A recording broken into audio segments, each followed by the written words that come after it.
નામ પડે એને બીક લાગે હે ને, પણ સાપ સંસ્કૃતિમાં આપણી સાથે વર્ષોથી જોડાયેલો છે.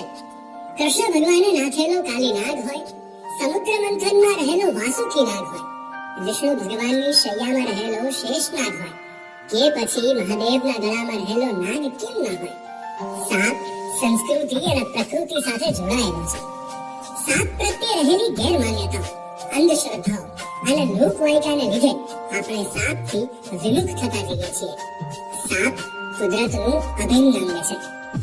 ઉંદરની એક જોડી એક વર્ષમાં અંદાજે 800 થી 1000 જેટલા બચ્ચા પેદા કરે છે, અને આવા ઉંદરો પર કુદરતી રીતે નિયંત્રણ કરવાનું કામ સાપ ફ્રીમાં કરે છે.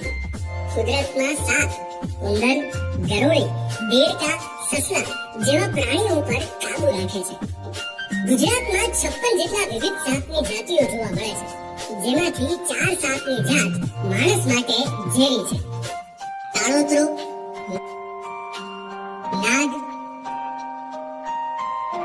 પૈડકો, ફુરસો, પિત્તળ અથવા ખડચિતળું. તાપ કરડે ત્યારે શું ન કરવું જોઈએ? દંશના ઘા પર ટાઈટ પાટો બાંધવો ન જોઈએ. દંશના ઘાને બારવો ન જોઈએ. દંશની ઘા પર દેશી ઓસડિયાનો લેપ ન કરવો જોઈએ.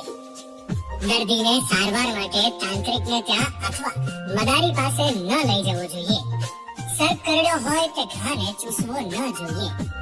સર્પદંશ પર કાપો ન મૂકવો જોઈએ. જે અંગ પર સર્પદંશ થયો હોય તેનું હલનચલન ના કરવું જોઈએ.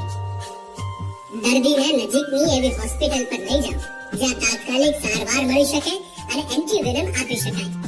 સાપને અડવાનું ટાળીએ. રાત્રિના સમયે ટોર્ચનો ઉપયોગ કરીએ. ખેતી કામ કે વગડા વિસ્તારમાં સેફટી બૂટનો ઉપયોગ કરીએ. નીચે સૂતી વખતે મચ્છરદાનીના ઉપયોગથી સર્પદંશથી પણ બચી શકાય છે.